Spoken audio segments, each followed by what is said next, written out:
Hello everyone, कैसे हैं आप सब? अच्छे होंगे, सब खुश होंगे। मैं रितु शोरान स्वागत करती हूँ आपका लेट्स लर्न रितु में।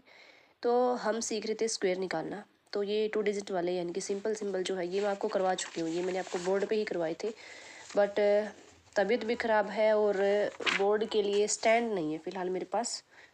वो था नाजुक सा ही है ऐसे ही, तो मैंने सोचा नोटबुक पे ही करवा देती हूँ, क्योंकि समझने से मतलब है, कंटेंट से मतलब है। कहाँ क्या हमने शॉर्ट्स लिया है इससे कोई फ़र्क नहीं पड़ता। तो ये 3 वाला भी मैंने करवा दिया था, 6 वाला भी करवा दिया था।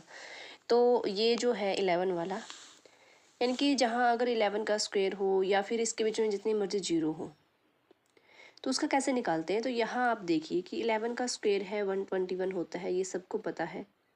देखो बेसिक, ये तो बेसिक तो आता ही है सबको, 15 तक तो सबको पता ही होता है स्क्वायर। उसके आगे प्रॉब्लम आती है। तो 101 का अगर स्क्वायर पूछ ले तो सेम यही चीज़ करनी है कि इसके बीच में आपने 121 लिखना ही है। यहाँ 0 1 टाइम आई है तो इसके बीच में 1 टाइम आपने पुट कर देनी है। अगर इसके अंदर 2 टाइम 0 आ गई, यानी कि 1001 का आपको स्क्वायर पूछ लिया, तो इसके बीच में 2 2 बार 0 आ जाएंगी। अगर चाहे कितने भी डिजिट आ जाए बीच में, कितनी भी 0 आ जाए, 4 5 6 कितनी भी आ जाए, तो आपने उतने ही इन दोनों के बीच में पुट कर देनी है। बहुत ही सिंपल सा है। अब आप सोचोगे कि ये कहाँ आएगा पेपर में, आने को क्या है, भी कोई से भी आ सकती है। तो कुछ ऐसी डिजिट होनी चाहिए जहाँ आपको ट्रिक से आपका काम चल जाए। कॉपी पेन लेके बैठोगे बहुत टाइम लग जाएगा। ऐसे ही 12 का स्क्वायर जो होता है 144 होता है, यानी कि 144 होता है आपका। ये सबको आता है। लेकिन अगर 102 यानी कि 102 का स्क्वायर पूछ लिया जाए तो आपने सेम जहाँ 11 वाले में किया था, सेम वही चीज़ करनी है। यहाँ 144 करना है और बीच में 1 टाइम 0 आ जाएगी। अगर 2 टाइम 0 आता है तो यहाँ 2 टाइम हम 0 पुट कर देंगे। ईजी है बिल्कुल। सेम यही चीज़ आपकी 13 में है कि अगर 13 का स्क्वायर पूछ लिया तो आपका 169, ये सबको आता है। अगर 103 का पूछ लिया तो आपने 110 पुट कर देनी है इसके बीच में। सेम ऐसे ही चलेगा इसका भी। और एक मैंने 11 का आपको ये भी बताया था, ये तो 11 का 0 पुट करने वाला है कि बीच में अगर 0 वाला आ जाए तो कैसे करना है। एक 11 का ये भी था कि 1 का स्क्वायर क्या होता है, 1।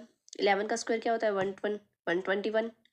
तो यहाँ अगर 3 टाइम 11 आ जाए, सॉरी 3 टाइम 1 आ जाए, यानी कि 111 आ जाए, तो आपका क्या आ जाएगा, 1 2। ये जैसे ये चल रहा है ना, 1 आ गया, यहाँ पे 2 टाइम 1 आया तो यहाँ पे क्या हुआ, 1 2 1। यहाँ 3 टाइम 1 आया तो यहाँ क्या हो जाएगा, 1 2 3 फिर 2 1, यानी कि बढ़ रहा है फिर घट रहा है। अगर 4 टाइम 1 आ गया तो यहाँ क्या हो जाएगा, 1 2 3 4 3 2 1। सेम ऐसे ही चलेगा। तो बहुत ईजी सी है ये, है ना। जब तक नहीं आती, जब तक नहीं पता है, उसके लिए तो ये बहुत मुश्किल है। लेकिन जिसको पता है, जैसे आपको पता चल गया, तो आपके लिए बहुत आसान है। इसके बीच में चाहे जितनी मर्जी 0 पुट कर दे, जितनी बड़ी डिजिट आपको दे दे, आप कर दोगे चुटकियों में। कॉपी पेन उठाने की भी जरूरत नहीं पड़ेगी, आंसर को सीधा टिक करोगे। ऐसे ही 15 वाला सिस्टम है कि यहाँ अगर 5, अगर आंसर 5 अगर जो अगर डिजिट आपकी दी हुई है, देख लो। हिंदी मीडियम से पढ़ने का ना ये नुकसान होता है। मुझे नाम याद नहीं आ रहा कि इंग्लिश में इसको क्या कहते हैं। अब हिंदी का मुझे पता है कि हाँ ये इकाई का अंक है बस, बट मुझे ये ध्यान नहीं आ रहा। कभी कभी क्या होता है, कितनी छोटी सी चीज़ हम भूल जाते हैं। चलो इकाई का अंक ही बोल दो, आपको समझ नहीं आएगा, हम हिंदी मीडियम के स्टूडेंट हैं, हमें पता है। तो ये जो इकाई का अंक जहाँ 5 आ जाए, जहाँ भी जो भी डिजिट हो आपकी, 15 है, 25 है, 35 है, 45 है, 55 है, 995 जो भी है आपकी, तो उसमें आपने क्या करना है, मैंने लिखा भी है, ये आपको मैं नहीं पढ़वाऊंगी क्योंकि इतना वो करने की ज़रूरत नहीं है। तो इसमें आपने करना क्या है कि कोई भी अगर संख्या आती है और उसका इकाई का अंक अगर आपका 5 है तो आपने पहले 5 का स्क्वायर करना है, यानी कि 5 5 ज़ा 25। चाहे कोई भी हो संख्या आपकी, आपने क्या करना है, 5 का स्क्वायर यानी कि 25। उसके बाद जो संख्या आगे दी हुई होती है ना, उसको अपने से एक ज़्यादा से गुना करना है। यानी कि यहाँ 1 दिया हुआ है तो 2 से गुना कर दो, 2 दिया हुआ है तो 3 से गुना कर दो, अगर 4 दिया हुआ है तो 5 से गुना कर दो, यानी कि उससे एक ज़्यादा से गुना कर दो। ठीक है। यानी कि अगर इसमें 1 दिया हुआ है, 2 से गुना करेंगे तो 2 1 जा 2 आ गया। ठीक है। अगर यहाँ 2 दिया हुआ है तो 3 से मल्टीप्लाई कर दो, 2 3 जा 6 आ गया। 3 है तो 4 से कर दो, 12 आ गया। 4 है तो 5 से कर दो, 20 आ गया। बहुत आसान है। यानी कि अगर कहीं भी इकाई का अंक 5 दिया हुआ है तो पहले आपने उसका स्क्वायर करना है। उसके बाद आगे जो संख्या दी हुई है यानी कि दहाई का जो अंक होता है आपका, उसमें एक बढ़ा के आपने उसमें मल्टीप्लाई कर देना है उसके साथ। जो डिजिट दी हुई है उसी का एक बढ़ाना है, यानी कि 1 है तो 2, 2 है तो 3, 3 है तो 4, और मल्टीप्लाई करके आपने लिख देना है। ठीक है,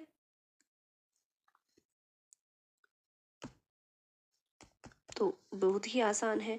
ये ट्रिक शायद आपके इतने काम नहीं आएगी, लेकिन ये 5 वाली ये बहुत काम आएगी, क्योंकि 5 वाले पेपर में ये बहुत पूछ जाती है। ऐसा तो है नहीं कि सिर्फ मैंने ये 7 लिख दी है तो बस इतनी ही है मैथ्स में और आती ही नहीं। 5 वाली तो दुनिया जहान की है। हर लाइन में, हर रो में आपका एक 5 वाली डिजिट मिलती है आपको। 0 वाला क्या पता भी ना भी पूछे, बट ये तो आपको पूछता ही पूछता है, कहीं ना कहीं तो आपको ज़रूर मिलता है ये। तो बहुत ही आसान सा तरीका है। आगे फिर मैंने और भी तरीके करवाए हुए हैं, बट आज के लिए इतना ही काफ़ी है। 100 बेस्ड ट्रिक से वर्ग निकालना, यानी कि स्क्वायर निकालना, बहुत सारे हैं।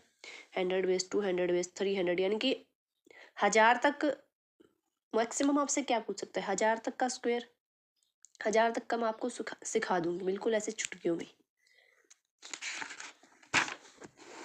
तो ये बड़ी आसान थी, और मैंने पहले भी बताया आपको कि बोर्ड पे मैं नहीं हो पाया भाई, नोटबुक पे ही करवाना पड़ेगा। है वो स्टैंड बोर्ड का, बट वो ना थोड़ा सा नाजुक सा है, तो मुझे यूँ लग रहा है कि कहीं फ़ोन गिर जाएगा, तो इस चक्कर में मैं नहीं चाहती कि ऐसा कुछ हो। तो फिर मिलते हैं भाई नई क्लास के साथ, और आगे जो ट्रिक है वो आपको करवाएंगे। ये तो सिर्फ एक ट्रेलर था, ठीक है, छोटी छोटी चीज़ें जो होती है वो समझाई है। बाकी अब ऐसे ट्रिक करवाएंगे जिसमें आपकी कोई भी डिजिट छूटेगी नहीं, यानी कि 100 से आगे जितनी भी आती है या 100 से नीचे जितनी भी आती है वो तो मैं आपको करवा ही चुकी हूँ कि कैसे निकालना है। अगर आपने नहीं देखी वो वाली वीडियो तो आप जाके प्लीज़ देख लो, मैथ्स वाली प्लेलिस्ट में ही मिलेंगी आपको। Thank you.